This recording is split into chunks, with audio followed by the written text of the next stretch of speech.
আসসালামু আলাইকুম। আমি এখানে একটা পাত্রে হালিম মিক্সডের যে ডাল, চাল আর শস্যদানা, গমের গুঁড়া থাকে মানে মিশ্রণটা থাকে ওইগুলোকে ঢেলে নিচ্ছি। আর ঢেলে আমি এখানে ফুটন্ত গরম পানি দিয়ে ভিজিয়ে রাখবো ১ ঘন্টার জন্যে। আপনারা চাইলে ১ ঘন্টার বেশিও রাখতে পারেন। আমরা সবাই জানি এই ডালগুলো যদি নরমালি আমরা যে ডাল রান্না করি ওটাও যদি কিছুক্ষণ ভিজিয়ে রাখা হয় তাহলে কিন্তু সুন্দর সিদ্ধ হয়। তো এটাও ওরকমই একটা মানে মিশ্রণ। এগুলোকে ঘন্টাখানেক বা তার বেশি যদি আপনারা ভিজিয়ে রাখেন তাহলে কিন্তু সুন্দর সিদ্ধ হবে, আর সিদ্ধর সময় ভিতরে কোনো দানা দানা কোনো কিছুই থাকবে না, সুন্দরভাবে সিদ্ধ হয়ে যাবে।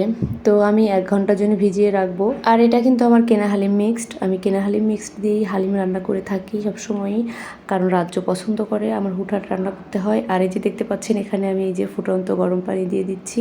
আমি কিন্তু একবারে সব পানি দিব না, অল্প অল্প করে দিয়ে মিশিয়ে নিব। তো আমি চুলাতে একটা ফ্রাই প্যান বসিয়ে দিয়েছি, ফ্রাই প্যানে আমি পরিমাণ মতো তেল দিয়ে দিয়েছি গরম হওয়ার পরে, আর পেঁয়াজ দিয়ে দিয়েছি।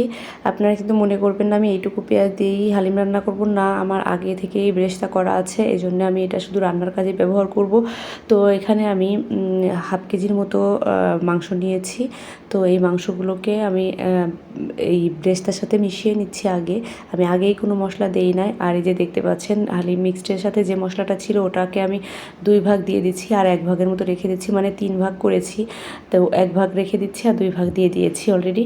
আর এখানে আমি সব মশলা দিয়ে দেবো। আমরা যে মাংসে মশলা দিই আদা রসুন বাটা, তারপরে হচ্ছে মরিচের গুঁড়া, হলুদের গুঁড়া, লবণ, এগুলো দিয়ে দিলাম।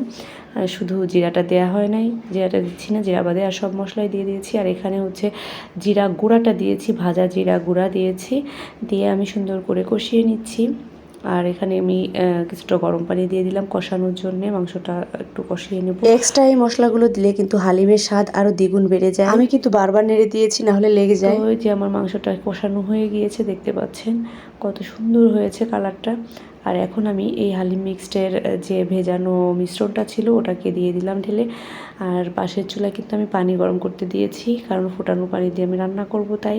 তো একটু কষিয়ে নিচ্ছিলাম, ভালো করে কষিয়ে নিচ্ছি। তো ওই যে আমি এখানে আদা কুচি নিয়েছি, ধনিয়া পাতা কুচি নিয়েছি, মরিচ কুচি নিয়েছি, শসা কুচি নিয়েছি আর লেবু নিয়েছি ডেকোরেশনের জন্য। এই যে দেখতে পাচ্ছেন আমার হালিমটা অলরেডি অনেকটাই হয়ে গিয়েছে। আর এই যে আমি আদা কুচি দিয়ে দিচ্ছি আর বেরেস্তা দিয়ে দিচ্ছি, অফ ক্যামেরা দিয়েছি, আবারও একটু মশলা দিয়ে নিলাম।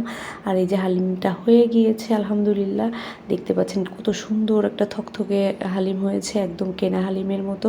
তো আমার কাছে মাটির একটা পাতিল ছিল, ওটার মধ্যেই আমি একটু ডেকোরেশন করে নিচ্ছি। এখানে প্রথমে আমি মশলা দিয়ে নিয়েছি, হালিম মিক্সডে যে মশলা থাকে ওটা, আর লেবু কুচি, আদা কুচি, বেরেস্তা অফ ক্যামেরায় দিয়েছি, মরিচ কুচি, ধনিয়া পাতা